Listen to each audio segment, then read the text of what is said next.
Yo, what's going on, guys? Mush back at it with another video. And what is that? Is that a bird? Is it a plane? Oh no, it's Ubisoft doing something to annoy me once again. Look, this isn't as egregious as what they typically do, and honestly, this is something that was forthcoming. I mean, anytime Ubisoft releases a game on Steam, we should expect it to be a thrown-together, sloppy release, and guess what? Your boys at Ubisoft has done it again! The GOAT publishers!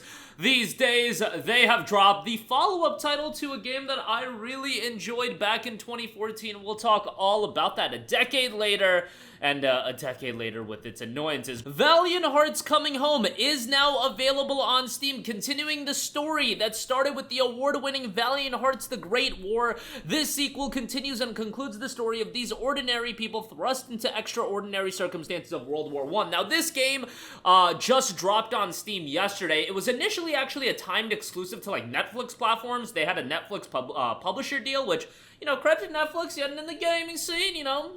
Another player in the gaming scene is certainly not a bad thing. The more players you have in the gaming ecosystem, that's certainly a good thing.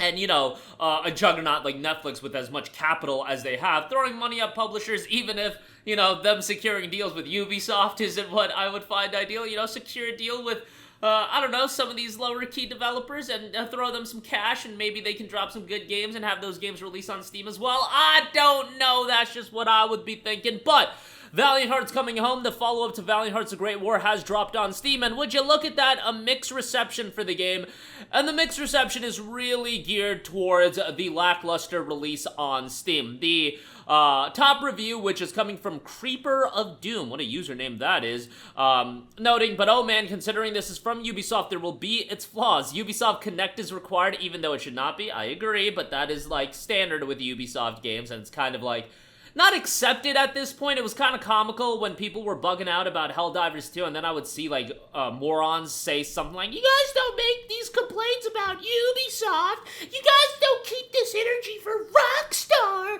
and it's like, bro, we've been keeping that energy for, like, a damn decade now, so, like, well, get with the times. De novo anti-tamper DRM, and then 0 Steam achievements as well. I feel like that is the most annoying thing. Like, bro, why can't you just do Steam achievements? I believe Ubisoft games in the past have had Steam achievements. Am I just making this up? Am I living in some kind of virtual reality where this was not the case?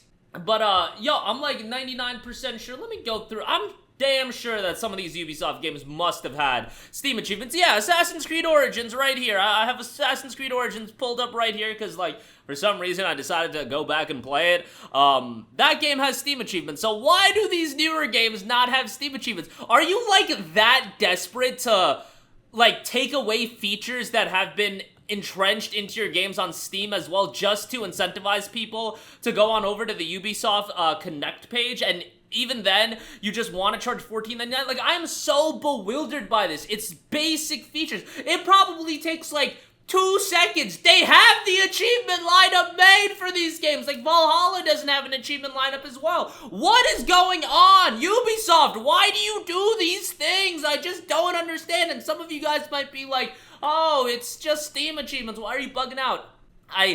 I am confident that most of you guys have at least a single brain cell that you can utilize. I'm very confident, so I hope to not see comments like that. It's not about just Steam achievements. It's about just basic features being forgo. Just the fundamental basic features. Especially, it's one thing where it's like a small-scale publisher. It's their first game, whatever. This is Ubisoft. How much money does Ubisoft have? It takes 2 seconds to implement Steam achievements, I would imagine. You've done it before. So is this just a case of you wanting to strip away features so people are incentivized for Ubisoft Connect? Bros, we know what's gonna happen. At some point, you're gonna throw in the towel.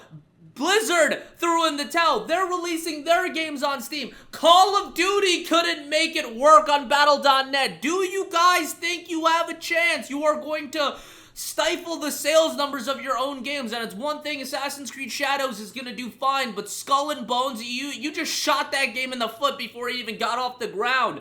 Prince of Persia: The Lost Crown, like, bro, I guarantee you Prince of Persia Lost Crown had to have lost, like, 50% of its PC sales, maybe more, by not being released on Steam. Who's gonna be like, yo, I really want to play Prince of Persia: The Lost Crown, and then go on over to Ubisoft Connect and play it? I love that game, by the way. I thought it was awesome, but what are you doing? It's one thing when it's Assassin's Creed and that IP is gargantuan, sure, have at it, but you're just, like, ruining your own games. And Valiant Hearts Coming Home, at least you had a Netflix exclusivity deal and you got some money, I would imagine, from Netflix to do this game. Fine. But for your other games, and then circling back, you're gonna ultimately delay release every game. You delayed release The Crew Motorfest, you delayed release Riders Republic, you delayed release every single game that you have as a timed exclusive on Ubisoft Connect. The only difference is, unless the suckers over at Epic Game Store are giving you money to have those games on Epic Game Store but not on Steam, I'm very, very curious how that deal is working, because Epic Games, if you're paying Ubisoft for not to release their games on Steam for exclusivity, but not real exclusivity, just blocking Steam, y'all are effing suckers. Y'all are just the biggest suckers I've ever seen in my life. And not to mention, y'all paid for timed exclusivity for crime boss Rockay City. What are we doing here? Can we just stop this timed exclusivity nonsense? Call of Duty threw in the towel. If Call of Duty throws in the towel, not Valiant Hearts: A Great War, Valiant Hearts Coming Home, because that was the Netflix deal. Whatever, you want to do those Netflix deals, fine. But bros, Skull and Bones, do y'all really need to have that as an exclusive? Crew Motorfest, do y'all really need to have that as an exclusive? Prince of Persia: The Lost Crown, do y'all really need to have that as an exclusive? My voice is cracking because it just infuriates me, and I know that Ubisoft is capable of good work, and I know that for a lot of people, they're gonna enjoy Assassin's Creed Shadows, and it's gonna be a great game, and I know that I've kind of just devolved talking about Valiant Hearts Coming Home into this belligerent Ubisoft rant, but given everything that I just brought forward to you guys, how can you not go on belligerent rants when you talk about Ubisoft? It is just bewildering when they do the things that they do. And then, on top of all of that, you ultimately release your games on Steam, you add a bunch of nonsense to it. It's one thing where you have to go through Ubisoft Connect, whatever, we kind of thrown in the towel on that, but then stripping away basic, and I mean basic features like Steam achievements, for what? For honestly what? What is the reason? We don't get any transparency on this, we're just told, yeah, it doesn't have Steam achievements. Is this really so? You just lessen the value of these games on Steam, so you can try every little way to push people to Ubisoft Connect. You're still ultimately selling the game on Steam, so if you sell the game on Steam, let's do it at least of decent quality. And, you know, the exclusivity nonsense I just wish would just burn. Like, I want it to be done.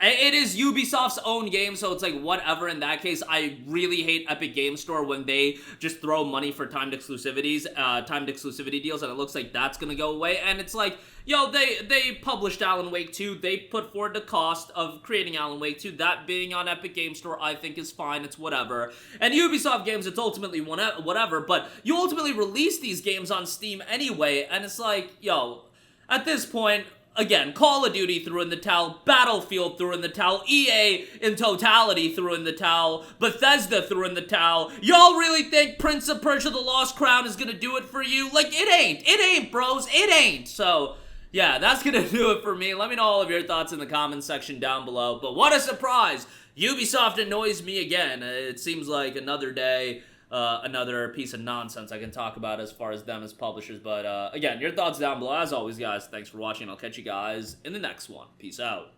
Hey, what's going on, guys? Mush here again. Hope you enjoyed the video. As you guys might know, YouTube's notification system is sometimes a little bit wonky, even if you're subscribed to the channel. Maybe you're not abundantly aware that I uploaded a video. To remedy that situation, make sure you hit the bell notification button. This way, whenever I upload a new video, and I try to upload as consistently as possible, you will be notified directly of the upload, and you can watch it as soon as it goes live. I would really appreciate it if you guys hit that button, so you can stay up to date with all of the content I'm posting. But as always, guys, thanks for watching, and I'll catch you guys in the next one. Peace out.